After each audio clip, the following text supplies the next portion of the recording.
The theme of Sunset Boulevard is simply how corrupt Hollywood can be, how mean and heartless the town may be, how people will do anything to get ahead there, even if it means sleeping with a has-been who's creepy and demented. It's a story of Hollywood. The original opening of Sunset Boulevard was actually quite different than the one we see in the film. What it was the LA County morgue with a bunch of dead bodies under sheets with little toe tags on them. And Holden is wheeled in, and he's placed there, and conversations begin to occur between the corpses. Apparently, what they did was they took the film out to show it to some audiences and to get a reaction, and there was this laughter. Wilder described it to me. He described exactly what happened with the audience, that the detail that got the audience roaring with laughter and just killing, the mood, the intended mood, was two characters in the morgue are talking to each other. It really went down from there. They didn't get that it was supposed to be kind of funny. They thought it was hysterically funny. It doesn't come off that way when you read it, but apparently in visualizing it, it does. So they said, oh my God. And they completely changed the opening. At the beginning of the film, we see police cars driving into a driveway, and then suddenly, as if out of nowhere, we see a corpse floating in the swimming pool. But we see it from a really peculiar angle. We see it from down in the pool looking up at the dead body with a little bit of blood trickling out of its chest.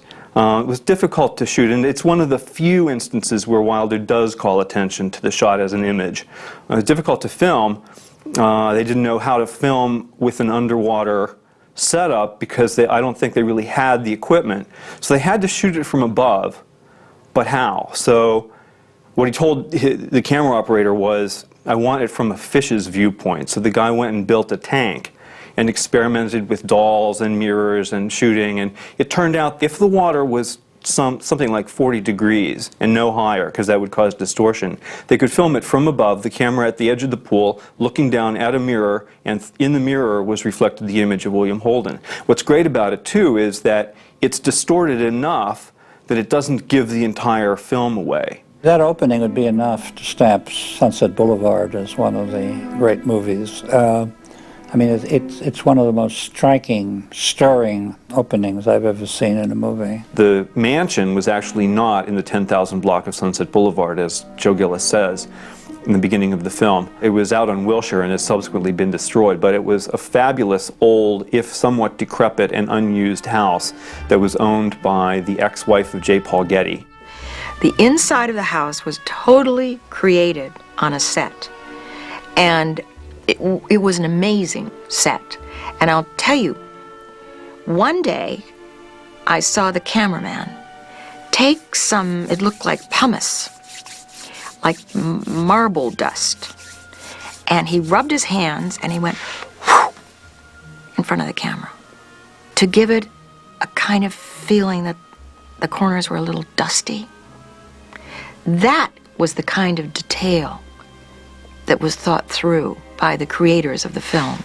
I was amazed at that. Wilder's camera style is very interesting. He's often been said to favor the screenplay over the image, and he certainly cared about his screenplays. His actors were never allowed to change a single word. We never deviated from that script. There were no new lines for the next day. That was as tight a script as I have ever worked on. And what was fascinating to me, and I've never seen any script like it, was that in the left-hand column, there would be all the camera direction. In other words, Billy, in his writing, was directing. I've been at Paramount 72 years. I started in 1928.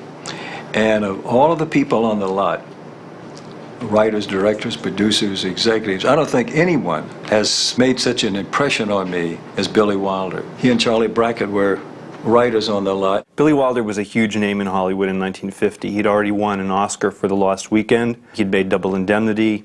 He'd made The Major and the Minor. A series of successful films. You're Norma Desmond. Used to be in silent pictures. Used to be big. I am big. It's the pictures that got small. This was a very bitter film for Hollywood to look at because, of course, it was about Hollywood. I think that what Billy was most concerned about was the fact that, that he might be perceived as betraying his colleagues and his own industry. Some people loved it, some people hated it. The trade papers were mixed. Variety, I think, called it disturbing. Well, yes, it is disturbing. The Hollywood Reporter gave it a rave review. I said this is the kind of movie that really should be studied frame by frame. But the most famous story is the encounter between Louis B. Mayer, the head of MGM, and Billy Wilder, the director of the film, after an early screening. Louis B. Mayer became absolutely incensed at one of these screenings and went up to Billy and said, you know, how could you do this? Everyone in the screening, except for Louis B. Mayer, loved it. Mayer stomped out, headed to his car, and said to Billy Wilder on the way out, basically, you bastard. And Billy had a famous retort. I mean, it really was heated language because he was appalled at the image of Hollywood that Wilder was about to present to the American public. Billy Wilder always had a bitter and sardonic streak. When he was a screenwriter in Germany in the 20s and 30s, his films always had a bite to them, and he kept that bite when he came to Hollywood. Then somebody pointed out to me that Wilder is probably the only Hollywood director at that time whose parents were consumed by the Holocaust. And so that's why there's always a dark element, even in comedies like Sabrina. There was a time in this business when they had the eyes of the whole wide world. But that wasn't good enough for them. Oh, no. They had to have the ears of the world, too. So they opened their big mouths, and out came talk. Talk, talk. Norma Desmond is one of the great characters ever created. I mean, she stands up in any kind of literature, movies. She's just one of the great characters. Gloria Swanson was not the first actress that they approached. He thought about Mae West, and he went to see Mae West, and of course she wanted to rewrite the dialogue she had done in all of her pictures, so that didn't do well. They thought about Pola Negri. Too much Polish accent is the way Billy described it later. Then he went to see Mary Pickford, who had been America's sweetheart, and who was our first big star here at Paramount. And Mary always owned her own negative, so that knocked that out. So they were really stumped until Wilder was having tea in George Cukor's garden one day, and Cukor said, well, what about Gloria Swanson? Perfect. Here is the character, exactly as written. I'm sure all of the other people he thought about would have been good, but Gloria, this picture was made for Gloria Swanson. She really had fallen out of the public eye by the time this film was made. So she was a has-been, and she was making her famous comeback. She claimed that she didn't really know what the role was when she accepted it. She thought at first that it was for a small part. Why would they want her to be the star of a picture in 1950? She hadn't really been on screen since the early 30s. So of course she immediately took them up on it, divorced her fifth husband or fourth husband or however many husbands she'd had at that point, and moved to Hollywood. And she worked so hard. She was so dedicated. She was the only one, I think, of all of us that truly understood the importance of this film, what it could become. Gloria Swanson wasn't the crazy diva she appears to be in the film. She's a hardworking actress, and she knew what she was doing. Nevertheless, it's a version of herself that she plays. Gloria Swanson gave, I think, a fantastic performance. I didn't know you were planning a comeback. I hate that word. It's a return. A return to the millions of people who've never forgiven me for deserting the screen. The part that William Holden plays in the picture, the gigolo part, was written for Monty Cliff. And he actually accepted the role. He was filming The Heiress with Olivia de Havilland at the time, and he was very young and very famous and stark magnetism kind of thing. He went off skiing in Switzerland and thought about it a little bit, and perhaps on the advice of his agent, when he got back, he turned him down. So they approached William Holden, whose problem was that he'd made his big name in a film that had been made 10 years earlier, Golden Boy. People forget, Bill Holden was really in a very frayed part of his career. It was a long time since he had done Golden Boy, since he was the great white hope. So he was kind of a has-been himself at that point. He'd kept working, but nobody really noticed him. And Wilder met with him and really saw the intelligence and the character and the talent underneath this facade of all-American guyness, and turned out to be perfect. And I think he's even better than Clift would have been. He was a much better choice than Clift would have been because you felt he was the all-American boy being corrupted. Remember the scene where he comes in at the party and he's in that vicuna coat, and you just die. There's something about him that is so exquisite, really. For me, he's the linchpin of the film. He is the one who makes it really, really work, because he is so real. She's quite a character, that Norma Desmond. She was the greatest of them all. You wouldn't know, you're too young. Erich von Stroheim. Perfect casting. Here's a great director of the 20s and early 30s, made fantastic pictures, but kind of blew it by making a film first called Greed, which was umpteen hours long and was truncated, and it was a big scandal and a big mess, and then by making a film called Queen Kelly, starring Gloria Swanson. This was not some actor playing this part. This was a real person who had knowledge of all this. Queen Kelly is the film that we see in her screening room when she shows Bill Holden her glorious past. And when she stands up in front of the image of herself on the screen and does that creepy gesture, it's even more creepy because that film was the one that ruined her career. Queen Kelly was financed by Joe Kennedy, the father of JFK and RFK, and he was also apparently Swanson's lover at the time.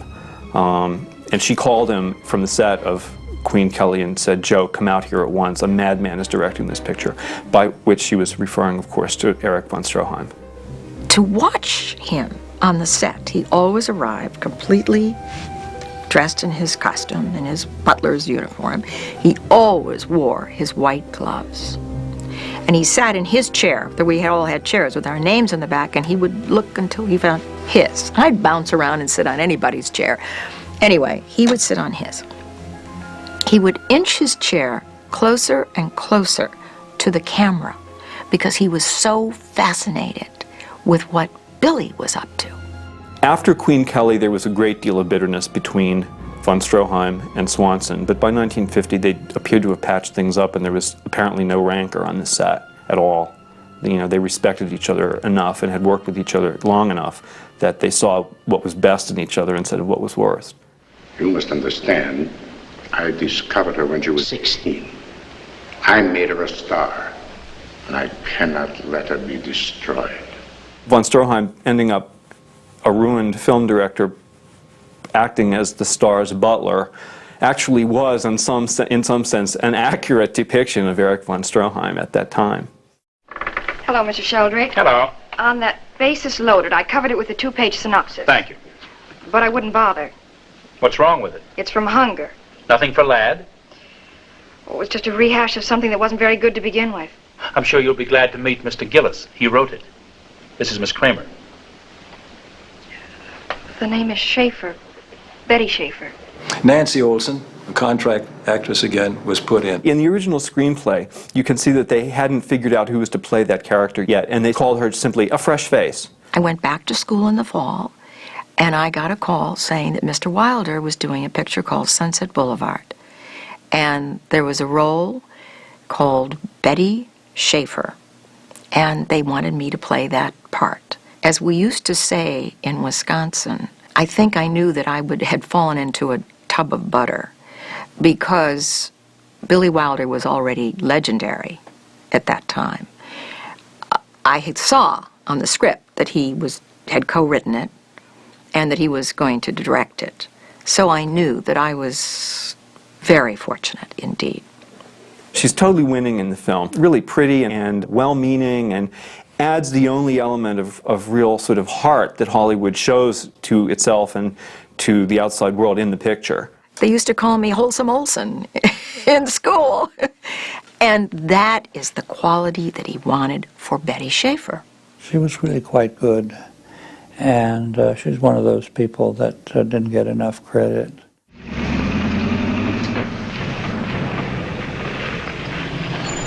Where's Mr. DeMille shooting? Stage 18, Miss Desmond. Thank you, Jonesy.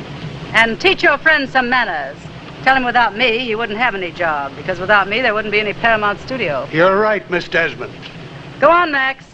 And when she came through our gate to see Cecil B. DeMille in that very famous scene where she and Bill Holden are in the car and Eric Von Stryheim is chauffeur them in, and she's coming to be Cecil B. DeMille. It was really a return for Gloria to Paramount, and certainly to see Cecil B. DeMille.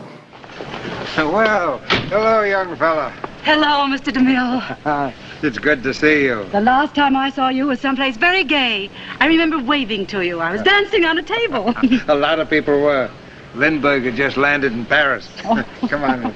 When Cecil B. DeMille comes out of stage 18 to greet Gloria Swanson being driven on the lot by Eric Von Stryheim, he looks at her and calls her young fella.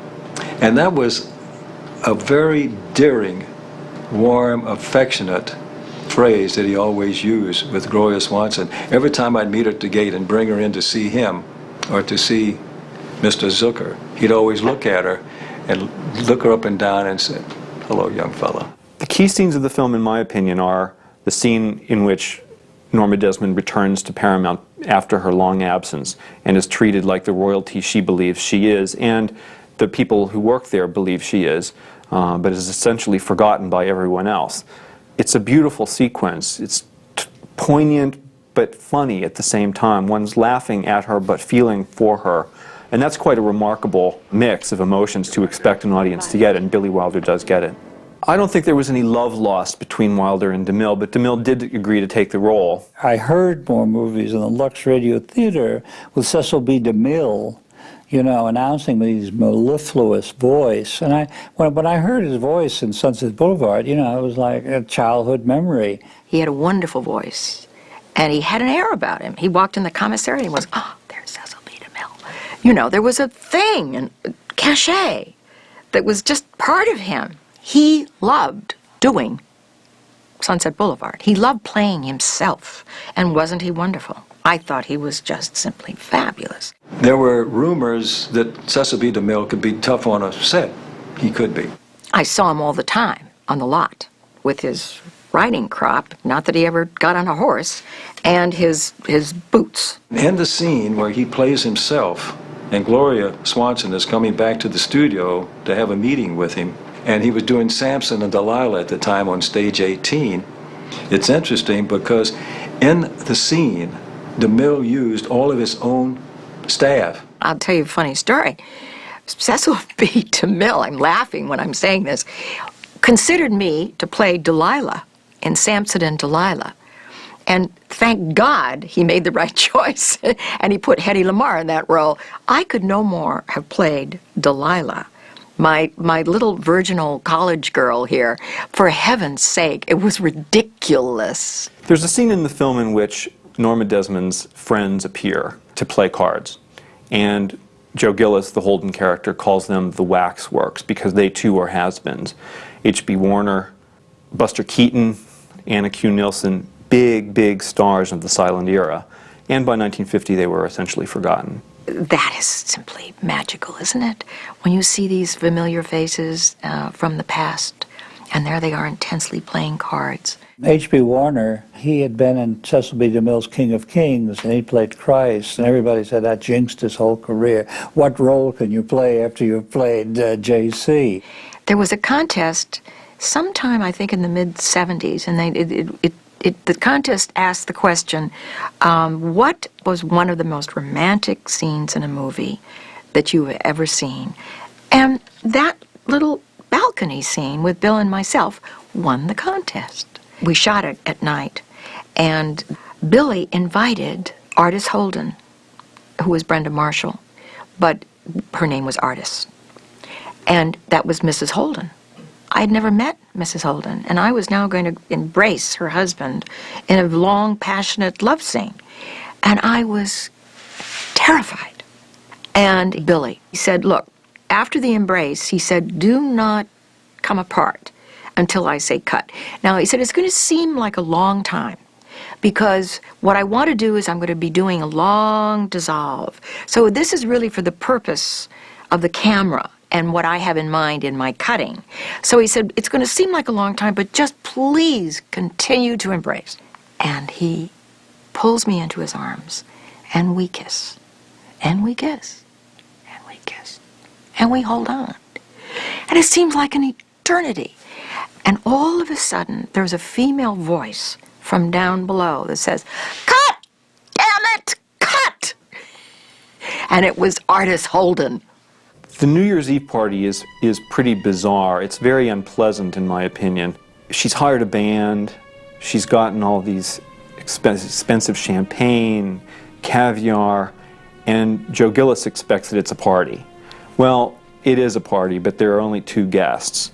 And he's a little freaked out by this because it begins to dawn on him just what it is that he's doing. I thought that was an inspired scene and very hard to pull off. Really hard to pull off. The other key scene, of course, is the final scene of the film, which turns out to have been the last scene that they filmed. Norma Desmond walking down the stairs, performing in what she believes to be her cherished Salome epic. Having killed her lover and employee, Joe Gillis, being filmed by newsreel cameras, which she believes to be Cecil B. DeMille cameras, and does that creepy kind of dance thing. I was on the set when that happened. I thought, oh my God, what an interesting combination. She had such a good time. I was on the set for that as well, when Norma Desmond comes down the stairs. And by the way, that was done in maybe 2 or 3 takes. Everything clicked. It's one of those movies where I thought everything clicked. America accepted the film to a certain degree. It was a reasonably big hit, but it didn't win the Oscar. By the time the film came out, I was married. By the time the Academy Awards came around, I was pregnant. And I remember going to the awards pregnant. I did not expect Sunset Boulevard to win. The fact that the film did not win the Oscar for Best Picture is in part a reflection of Hollywood's distaste for the subject matter, namely itself. But it was up against All About Eve, a terrific film, which did win. It also remains a classic, All About Eve, but not in the category of Sunset Boulevard. That year, I thought Sunset Boulevard was by far the best movie of the year. And a lot of my friends thought All About Eve was the best movie, and I used to argue with them and so forth and so on. Sunset Boulevard did do very well in the subsequent years after its initial release, so much so that a Broadway musical, a grandiose Broadway musical starring Glenn Close, came onto the scene a couple of years ago. It was a huge hit. I think the only reason why anybody attempted Sunset Boulevard the musical is that it is a musical. It's not trying to be the film, because you can't get any better than the film. I do think that, though, that they did work well together. One does not cancel out the other. I think they're, 2 different perspectives on a magnificent piece of material. I just want to tell you all how happy I am to be back in the studio making a picture again. You don't know how much I've missed all of you. And I promise you I'll never desert you again. Because after Salome, we'll make another picture and another picture. You see, this is my life. It always will be. There's nothing else. Just us. And the cameras. And those wonderful people out there in the dark. All right, Mr. DeMille, I'm ready for my close-up. What this film is truly about is a very, very huge theme, which is universal, and that is opportunism and its consequences. Everyone in the film is, to some degree, an opportunist. That's a polite way of putting it, in my opinion. The very nature of this business is the exploitation of people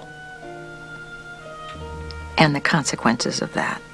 It's people who are willing to sell themselves out, not only for the highest price, but for any price. The test of time has kept this film alive in people's interest and excitement and fascination.